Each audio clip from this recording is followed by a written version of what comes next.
Rogue Invitational review. So a bit different on this episode. Okay. So we're not going to do our standard show that we've been doing, which are numbered. So we always say when it's episode 1, etc., 2, 3, 4, 5. That's me and you talking about Defiant updates, bits and bobs that we've got in the pipeline, Torie's top tip and the general stuff.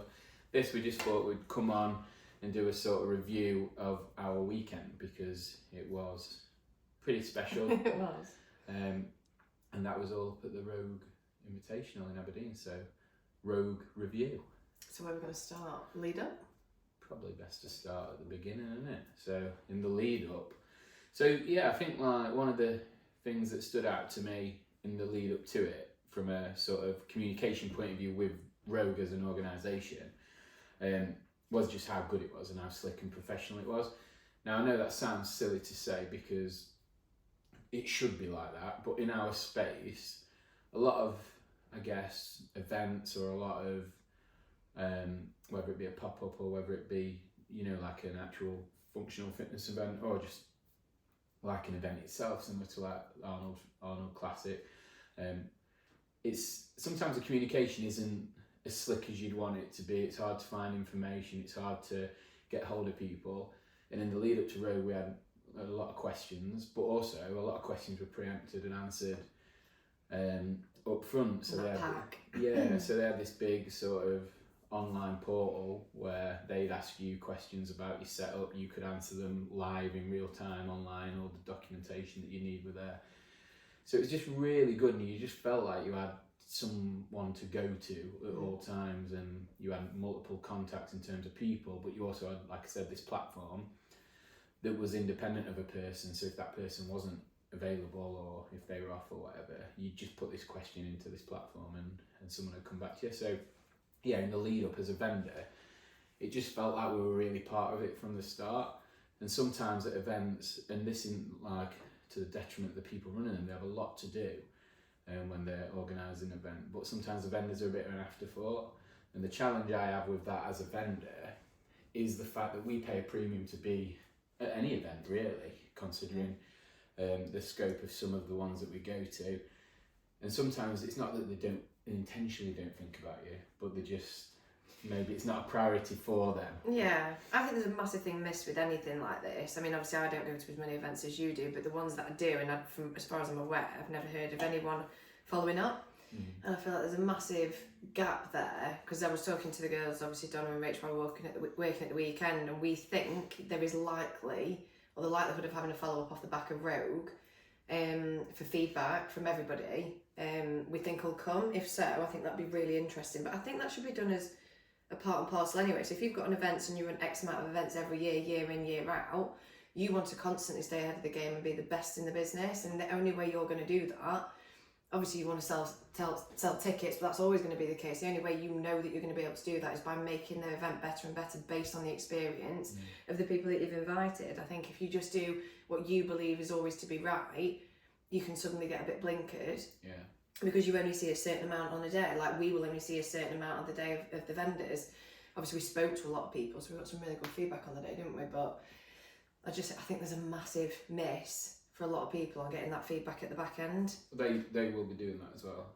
Have you had it? Not yet, but I spoke to one of the girls that were running it. Did they say, yeah, it'd be good that? Because basically what I said to her was, is there a way for me to provide feedback to you and the events team? Because from a vendor point of view, we've had a seamless experience and I want to share that with you.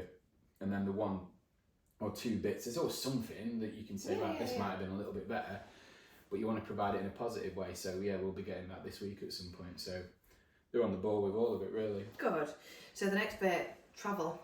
Yeah, travel. So yeah. Well, we eventually got set off.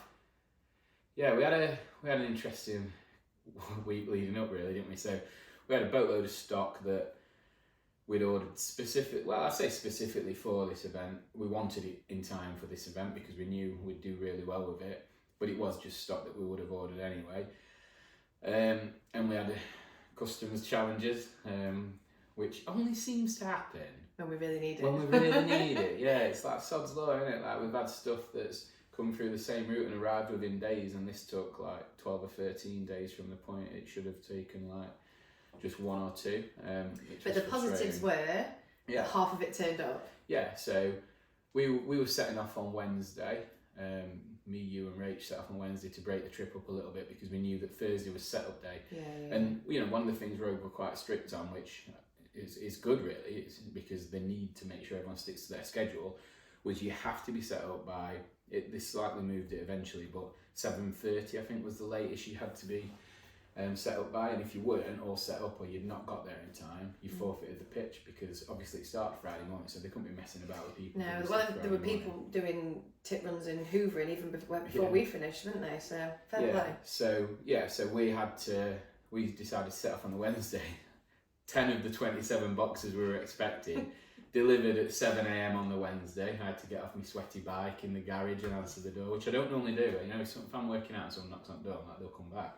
I was straight off, answered the door with my boobs out. And Did you scare him off to death? Yeah, he was like, I only delivered half. I even felt uncomfortable for him and put my shirt on to help him carry boxes from the van. But yeah, 10 came then, and then Donna picked up another 9 for us on the Thursday morning, and then the rest got delivered after we left the country actually. Yeah. So we set off, went up Wednesday night, stayed in Glasgow, so then we could get a really early start and get to Aberdeen, because that was another thing about the travel. We thought, I thought when Rogue announced, it's Scotland. It's only 4.5 hours, 7.5 I think it is to Aberdeen from where we are. So yeah, we broke that up on the Wednesday. Had a chilled early night on the Wednesday because we knew it was going to be all action Thursday. Got up there for around 11:30 I think, and then it's a good job we did, didn't it? Because we didn't finish setting up till about 6:30, 7 I don't think. We finished about 6:30 after it turned up. So we got all that done, and then it was just really good because we had that time set up, but I think we utilised that time well. Well, we didn't rush it because we didn't know half of what was in the boxes for starters. But also we wanted it to be the best setup yet, and from the feedback that we've had from the photo that you posted, I think everyone's in agreement. Yeah. That it did look there good. was much deliberation about how it should be set up on the. We argued a fair bit, didn't we? Well, yeah, because you have a blue sky way of looking at something and say it should look like this, and I'm like, yeah, it should, but can it? But and you always take that as a challenge from me, and I'm like, I'm on your side, I just don't know if it's possible. But what did it end up as? The blue sky thinking? It did. We had to move. You wanted that counter in corner. I didn't. You bloody did. But you were right. You have an eye. The for symmetry that was stuff. beautiful. Yeah, you have an eye for that stuff, and you always seem to find the best way. I think we always want the same outcome, and we generally tend to have similar ideas. It's just our delivery and our implementation of them are slightly different. I think that's where the clashes tend to arise. Luckily, we had Rach, so she was a good mediator between the two. Yeah, Rach is good. She knows how to handle both of us, doesn't she? So once we finished arguing, yeah. We settled on it, and it does look good. It did look really good. Amazing, yeah. And then from a shopping experience point of view, which I guess we'll come on to, it just felt more shop-like, didn't it? Because it worked perfectly. With the counter being up at the front, people could get round, and then sometimes you couldn't even move in there, which were like, it was fucking awesome to see. But I guess we'll come on to that in a little bit. But well, now we're on to it now, aren't we? We're saying like during. So we created that sort of shop feel through the setup, and then we just positioned stuff in a manner which it could catch the eye, didn't we? Like the hoodies all colour coordinated. You learned about colour palettes that day, didn't you? Yeah. But it was a much better experience, I think, or how it's evolved over the years that you've been doing events. Having one of every size out makes a huge difference, because obviously people very much go by or want to hold it up, because it wasn't really a try-on type of day, was it, with how busy it was? Yeah. So it did work well, and have a male and a female side, and then we had the unisex bits in the middle, which was obviously the most popular, so it was a good job it was there, to be fair. Yeah. And the wheel, me sat on my corner the entire day, or entire few days. In the corner, gathering that data, which is the other thing to think about when we do events like that. It's great, and we took record sales across all 3 days really, but getting that data as well is just invaluable. So like, I don't know if there's anyone watching that does events, like if you ever commit to doing a big one, what you've got to accept with some of the fees that you pay is that you might not recoup them all back when you take into consideration whatever your gross margin is on your product. So therefore, what can you do to add to that, which we've always said, you taught me, and it's ingrained in me now, and we talk about it in some capacity on every single show we do, is the data. Because that, you know, if you make a marginal loss and write off as a marketing expense, it's only really a marketing expense if you actually gather some data while you're there to then market too. Yeah, so they're a much warmer lead at that point as well. So Absolutely. It's not a case of someone seeing you on Facebook or Instagram. They've actually touched, felt, they've spoken to all four of us, had conversations, done all of that bit. So it's so much easier when you launch a new product. They think, well, hopefully, they think it's good, and they go, oh, sound, yeah, let's go for that. Yeah, and like there's bits you can do when you to gather that data. Our wheel has 5 or 6 segments on. You've got a 5%. You can win 5% off, 10% off, 15 off. You can win a free headband, a free patch. There's a spin again, and then there's a sorry. And what you generally tend to find on that as well, despite Saturday where you seem to give everyone 15%. I don't know what happened. Like shouting at you across the store. It's just no way I could have done anything. No. But what you find on that sort of weight, the scale of wins that we've got, the 5%ers, they either don't bother or they'll be like, oh, I'll just buy some socks or something. So it actually sometimes generates sales as well as just the marketing, because people are like, well, I've got this, I can only use it here and now. I'll go and do that. So I thought that was pretty cool.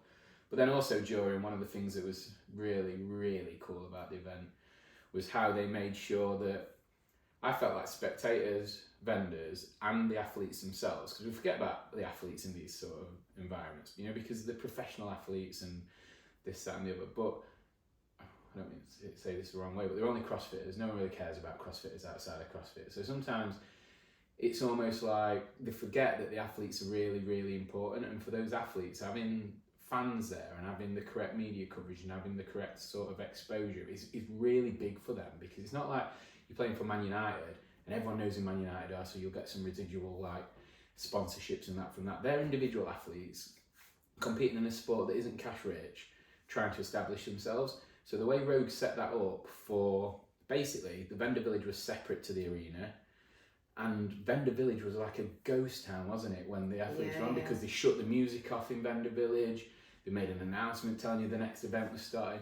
So it pushed everyone out, which I just thought was brilliant for the athletes. And then it meant for us, we could have a 5-minute break, restart, get stretch. ready. Yeah, and so that was really cool. And I think from a spectator point of view, it was rammed full, but it never felt too much. It obviously liked the way that they'd partitioned everything, and the flows of the vendor village and the arena were really good. And then from our point of view again, it was just great. But we were joking, weren't we, saying it was like Walking Dead. Yeah. It was quite completely dead, and then one person would walk through, and then behind them there'd be more, and then they'd all start walking into vendor village in like the thousands, and we were like, they're coming, and it'd just go absolutely mental for an hour. And it was just cool. It worked really well. It did work really well. It did. And then, everyone was milling about. We saw some famous people here and there, didn't we? Well, famous in that arena, I guess. If they you got excited by a few, didn't you? Only one, I think, really. I think you were fangirling over Matt Fraser. You no. Well, I think that was the one I knew the most. I think it's the only one I knew. No, 4. Yeah. Because obviously Strongman were there as well, weren't they? Oh, so yeah. I knew Thor. You mean 4. Not 4. Oh, I thought you knew 4 of them. That's just how I talk. But yeah, I think like one of the cool ones for me was Miko Sailor, he actually delivered the workout Miko's triangle. That is cool. I did that this morning. Yeah. I did. Well done. Thanks. Did you do now I know who he is and what he was doing. Is that what it was about? Yeah. Let's see what it was about. Yeah, Miranda Alcaraz for me, from Street Parking. She did a little talk, and it was awesome. She was talking about consistency over everything, which is just a message we kind of believe in massively. I'd turn up every day, do the work. And it was interesting, just one little snippet from that. For her, she was talking about their methodology, how they try and teach people, is just to try and make them be better and fitter for everyday life. So, you know, like, you run-of-the-mill person comes into a CrossFit gym and they might say something like, I want to get 10 unbroken muscle ups. And her reaction is, why? Yeah. Like, because eventually, if you get to the root of that, because I think it's cool, is the answer. Yeah. Because it's not making you fitter, it's not helping you navigate life. If you're not an elite athlete, you don't need that. So that's the way they try and talk to their sort of community, is more like, how does this help you as a person? And let's concentrate on the fundamentals of fitness rather than the stuff that looks good on Instagram. So I thought that was pretty cool. But yeah, other than that, I think she was the only person I had a photo with. and I almost didn't look completely uncomfortable in it, which was nice. And then it was nearly packed down on Sunday, wasn't it? Yeah, that was much quicker to pack down than put up. But that again, talking about what we just talked about with the athletes, spectators, and vendors all being considered, Vendor Village shut at 1:30, which put everyone back from in the the spectator arena. group back in the arena for the final heats and the presentation, which is good because I think sometimes people. The podiums, people have started to filter out, but people were in no rush to go anywhere because the way there was nowhere to go. Yeah, well, yeah. Well, it's in the middle of nowhere as well, isn't it? So it's not like you could nip next door and go to the bar, or it was literally everything was in one place, and it meant that we weren't up till midnight. Yeah, that was what was really cool about that. The pat down for us, we were out the door for about 4:30, 5 o'clock, weren't we? Like that, yeah. And it was nice. What was nice about that is, like, sometimes you manage to. You just want to get home. Obviously, we weren't coming home till like the next day anyway. Yeah, so it was kind of cool because it gave us time. Me, you, Rach, and Donna. We'd obviously worked really hard, but also had a great time. It gave us time to actually enjoy that after, didn't it? Because we sat, we had some dinner, we had a few drinks, and it was just like it was just nice to like feel relaxed, feel like you'd achieved something. Been around good people, and when I say good people, I don't just mean you guys that we work with. I mean, that community is good to be around. Everyone's excited for you. Everyone wants you to do well. You're seeing fit people like do stuff at an insane ability. So that whole environment just breeds positivity, doesn't it? And motivates you. And I find that like really, I don't know, I like the fact that we could sit back and take stock of that without rushing home. Well, we don't normally do it because you're always looking on the clock normally, which is how long left, how's the most efficient way to pack down so we can get home earlier. Yeah.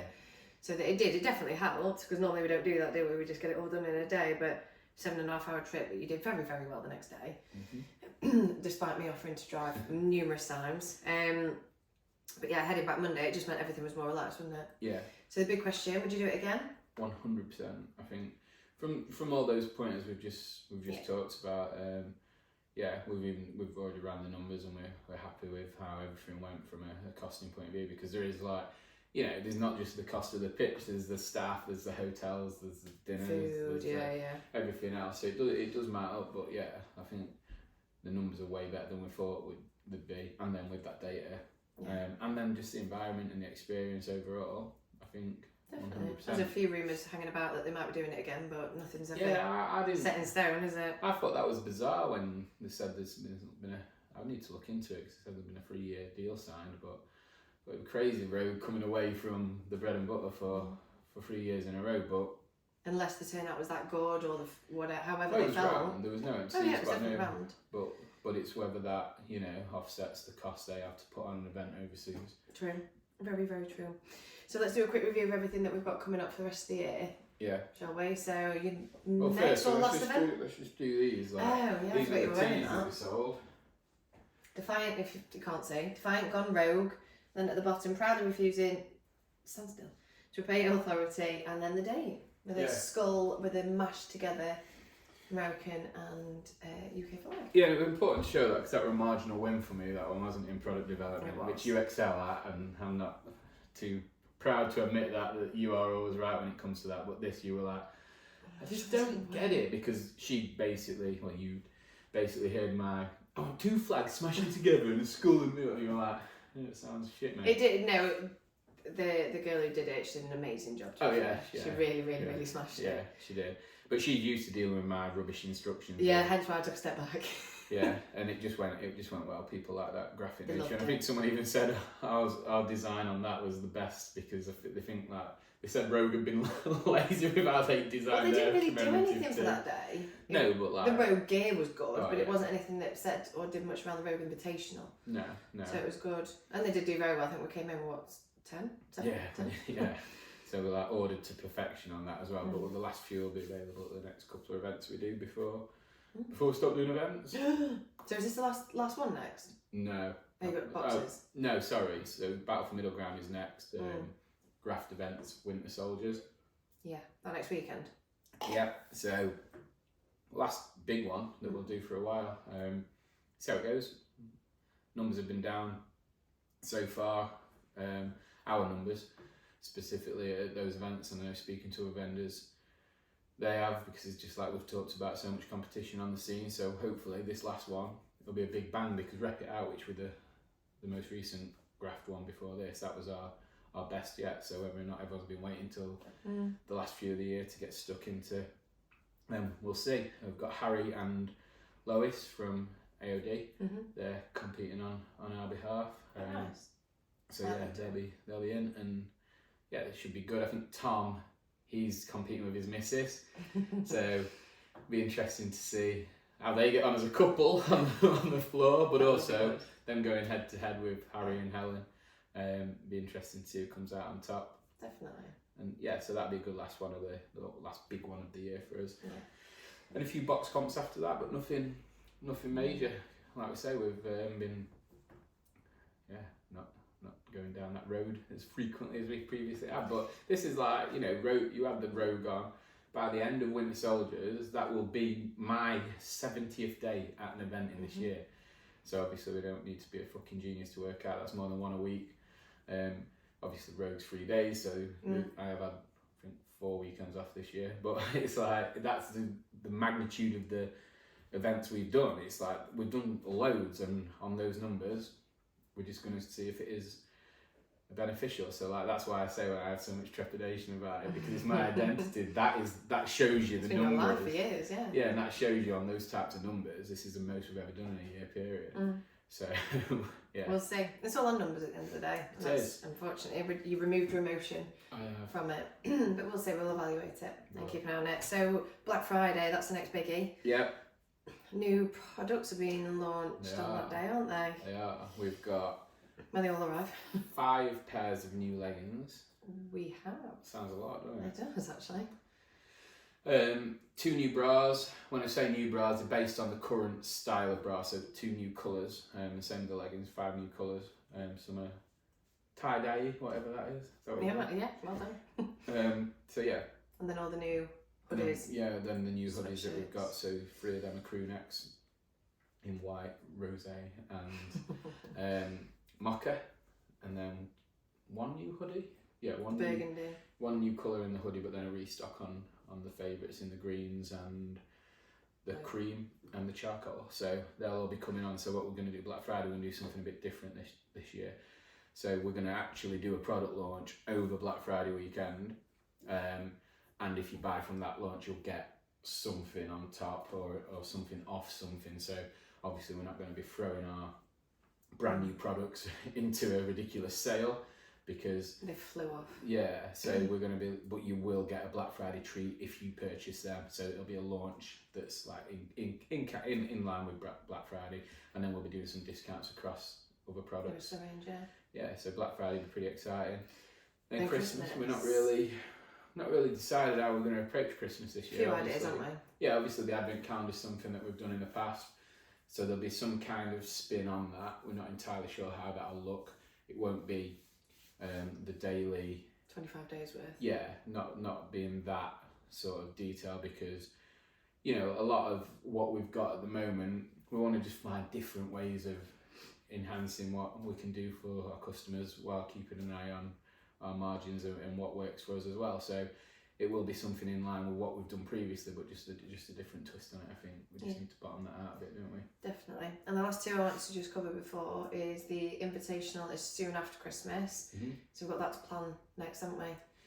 That's looking really good. Tickets have nearly gone, haven't they? Yeah, there's a few left, but it's got to that point now with that where I think we've invited about 70 customers. It was the top 50 then through people that can't attend and couldn't quite make the dates work. We've then invited additional on top to boost the numbers, and now I'm at a point where right now I'm going to just physically invite people that I know have either helped our journey or are customers that might not have been on that top list, because we've given out to the people that we can, and then if there are any spaces left after we've done this and invited the gyms we work with, then we'll pop it out to the mailing list and they can get the last few spots. So it's looking good. It's good. Exciting. Yeah, it will be. And then the last one, the exciting new sorry. The exciting new design that we're considering with the new launch for next year. Throwing a curveball in here, I didn't see you right now. So yeah, we've been bit of a teaser, we've been working on it, haven't we? Yeah, we're working with a new designer. And he's pulled some pretty good stuff together for us, hasn't he?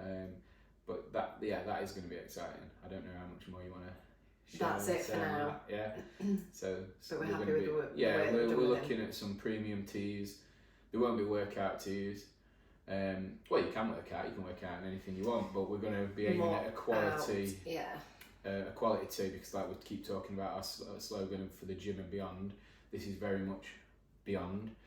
And you'll know that from the quality of the tees we're having them made. Well, the fit and the style as well, I think. Yeah, they'll be a bit oversized, but like I say, we're having them made, so we've worked quite hard on the product development for that. We've had numerous blanks and samples to find exactly the right fabric and exactly the right fit and style. We've looked at people that are doing well in the space with those types of tees and other brands to see what people are actually wanting.